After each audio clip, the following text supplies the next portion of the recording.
উনি কে? ওনাকে তুমি চিনো? আরে রাস্তার একটা ফকিরকে আমি কিভাবে চিনবো? তোমার মাথা ঠিক আছে? আমি ওকে চিনবো? তুমি জানো না আমার ফ্যামিলি ব্যাকগ্রাউন্ড কত রিচ? এরকম রাস্তার ফকিরকে আমি কিভাবে চিনবো? মানে আমাদের আশেপাশের কোনো এরকম গরিব ফকির নি কেউ নেই। তুই আমার চিনতে পারতেছিস না? আরে আমার দিকে তাকায় দেখ। আচ্ছা মনে হয় আপনি আমাদের বাসায় বুয়াটোয়া হবেন তাই না? তুমি তো জানো আমাদের বাসায় অনেকগুলো কাজের মহিলা ছিল, কখন কে আসে কখন কে যায় আমার তো মনেই নেই। নিশ্চয়ই নেই আমাদের বাসায় বুয়া। ও আন্টি, আপনি আপনাদের বাসার কাজের বুয়া ছিলেন? তাহলে তো আপনি ওর বাবাকে চেনেন বা মাকেও চেনেন।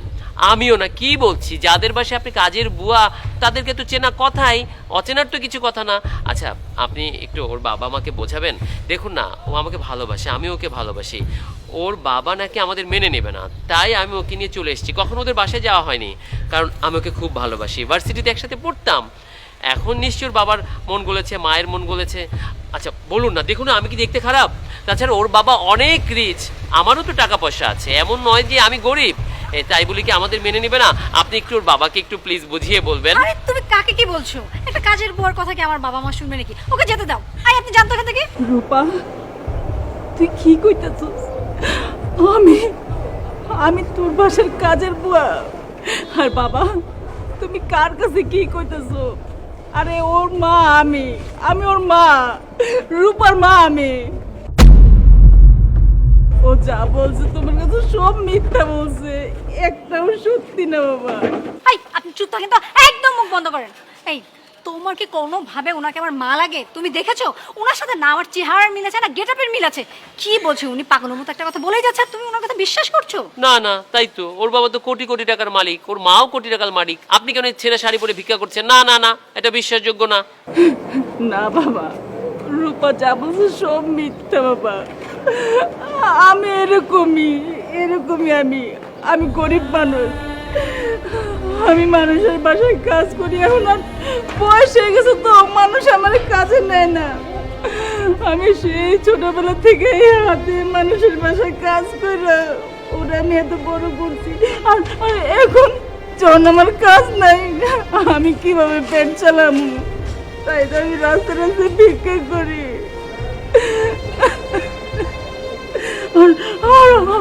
আমার মেয়ে বলে আমি নাকি ওর মা না। বাবা জানো তুমি, ওর বড় ভার্সিটিতে পড়ার খুব শখ ছিল, আর আমারও তো একটা মাইয়া। মানুষের মতন তখন সব কিছু দিতে পারতাম না, কিন্তু এইটা করতে পারছি। আমি মানুষের বাসায় কাজ করে আমি ওরে বড় ভার্সিটিতে লেখাপড়া করাইছি। মনে করছি কি বড় ভার্সিটিতে লেখাপড়া করলে মানুষের মতো মানুষ হবো, কিন্তু না বাবা, আমার মাইয়ের আমি মানুষ করতারি নাই, একটা অমানুষ হয়েছে। দেখো না আজকে আমি এনে দাঁড়ানো, আমি এনে খারাপ হয়েছি, অথচ আমার আজ চিনে না। শোন মা, তোর একখান কথা কই, যে তোরে ভালোবাসে তার কাছে সব সময় হাসা কথা কম লাগে, মিশা কথা কম লাগে না। মিশা কথা হলো সংসারের অশান্তি। আর যে তোরে ভালোবাসে তার কাছে সব সময় হাসা কথা কইতে হয়। হাসা কথা শুনে যদি কেউ তোরে ভালোবাসে তাহলে বুঝবি সে তো সত্যিকারই ভালোবাসার মানুষ। মিশা কথা কোনো সময় সুখ হয় না মা, সুখ হয় না, ক্ষণিকের জন্য, ওইসব কোনো সুখ না। যাই হোক, তুই ভালো থাক মা, সুখে থাক। দেখেছো কোথা থেকে উড়ে আসা কি না কি উল্টা কথা কথা। কি ভেবেছ? আমি কিচ্ছু বুঝিনি, ওনার প্রতিটা ব্যাপার আমি বুঝেছি।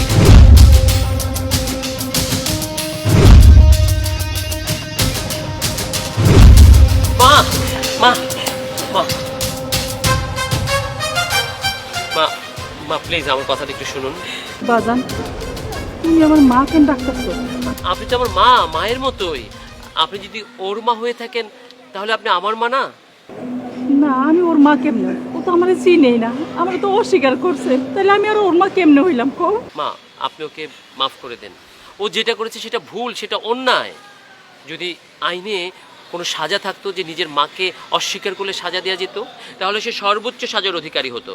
কিন্তু সে যা করেছে আমাকে ভালোবেসে করেছে। সে ভেবেছে আমি যদি জানি ও গরিব তাহলে আমি ওকে গ্রহণ করব না, কিন্তু সে আমার মনটা বুঝতে পারেনি। আর শোনো, এই মা তোমাকে 10 মাস 10 দিন গর্ভে ধারণ করেছে, তুমি তার গর্ভে জন্ম হয়েছো, তুমি বড় হয়েছে, তুমি যে এই অবস্থায় দাঁড়িয়ে আছো না, সেটা এই মায়ের কারণে। তুমি কি করে তোমার মাকে অস্বীকার করো? যে মা তোমাকে রাস্তায় রাস্তায় ভিক্ষা করে বড় করেছে, মানুষের বাসায় কাজ করে বড় করেছে, এত ভালো একটা ভার্সিটিতে পড়িয়েছে, আর তাকে তুমি অস্বীকার করছো? এটা তো ঠিক নয়। মা, আমি তো তোমার সন্তান, আমি নয় একটা ভুল করেছি, তো তুমি আমাকে ক্ষমা করবে না মা? মায়ের মন তো অনেক বড় হয়। মা প্লিজ আমাকে মাফ করে দাও। তোর আমি কত জায়গায় খুঁজছি, কোনোখানে আমি পাই নাই। আর এখন যখন আমার মেয়ের আমি সামনে পাইছি, আমি কি ক্ষমা করে দিব না? আমি কি রাগ করে থাকবো আমার মায়ের উপরে? এটা কি হয় কোনো সময়? আর মা, আমি আপনার ছেলে না? আপনার কাছে আমি হাত জোর করে একটা অনুরোধ করি, আমার অনুরোধটা রাখেন। আপনার ছেলের এত বড় বাড়ি থাকতে, এত টাকা পয়সা থাকতে, তার মা কিনা রাস্তায় ভিক্ষা করবে, সেটা কি হয়? আজ থেকে আপনি আমাদের বাড়িতে থাকবেন, আমার মায়ের সাথে তার বোন হয়ে থাকবেন। আমারও তো মা আছে, আছে না? তার সাথে তারই রুমে তার বোন হয়ে থাকবেন। হ্যাঁ মা, ও ঠিকই বলেছে, আজ থেকে তুমি আমাদের সাথে থাকবে। আর যদি কেউ তোমাকে মেনে না নেয়, তাহলে আমিও তোমার সাথে বাড়ি ছেড়ে চলে আসবো। সবাই মানে আগে সে যুগ কিন্তু এখন নেই, বেশি কথা বললে কিন্তু ঠাস করে গালে একটা চড় লাগাবো। পুলিশের গায়ে হাত তুলতে চাইলি কেন? কি হয়েছে? কি হয়েছে ভাই? সব পুলিশ কি খারাপ? প্রশাসনে যারা কাজ করে সব প্রশাসনের মানুষ কি খারাপ? বলেন আমাকে। কিছু পুলিশের কারণে সবার বদনাম হচ্ছে। আচ্ছা, সব পুলিশ কি সেখানে গিয়ে ইস্যু তৈরি করেছিল বলেন? দেখ, উনি কিন্তু ঠিক বলেছে। আমরা অন্য একটা ইস্যুকে কেন্দ্র করে সবাইকে সবসময় দোষ দিতে পারি না। আমাদের এখন দেশে এত নিরাপত্তাহীনতা কেন? কারণ পুলিশ ঠিকমতো কাজ করছে না এবং আমরা পুলিশের উপর ট্রাস্ট করতে পারছি না। আজকে যত্রতত্র রাহাজানি ছিনতাই বেড়ে গিয়েছে কেন? কারণ আমরা পুলিশের উপর বিশ্বাস করতে পারছি না এবং পুলিশ তার দায়িত্ব পালন করতে ভয় পাচ্ছে। আচ্ছা ধর, ঘরের একজন যদি খারাপ হয়ে থাকে, পুরো পরিবারের মানুষ কি খারাপ? তাই না? যদি একজন লোক রাজাকার হয়ে থাকে, তাহলে পুরো বাংলাদেশ কি রাজাকার? তেমনটা যেমন নয়, তেমনি গুটিগত পুলিশ খারাপ হলেই যে বাকি সব পুলিশ খারাপ হবে তা কিন্তু না। দিন শেষে আমাদের যত কিছুই হোক, আমাদের কিন্তু দিন শেষে একজনের কাছে যেতে হয়। কোনো ঝামেলায় পড়লে, কোনো বিপদে পড়লে, ঝগড়া হলে, ছিনতাই হলে, মারামারি হলে কোথায় যাই? আমরা পুলিশে কমপ্লেন করব। আমাদের কিন্তু ওই জায়গাটায় যেতে হয়।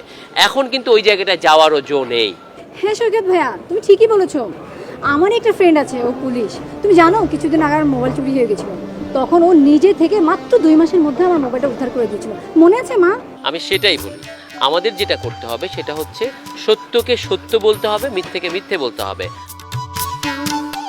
আইনের লোককে সঠিকভাবে সহায়তা করবে। আর আপনাদেরও এই যে ইউনিফর্মটা পরেছেন, এটা সত্যটা রাখতে হবে। গুটিগত মানুষের জন্য আমরা পুরো ইউনিফর্মটাকে দোষারোপ করতে পারি না, তাতে করে আমাদেরই ক্ষতি হবে। বুঝতে পেরেছিস? দেখুন ম্যাডাম, পুলিশ হচ্ছে জনগণের বন্ধু।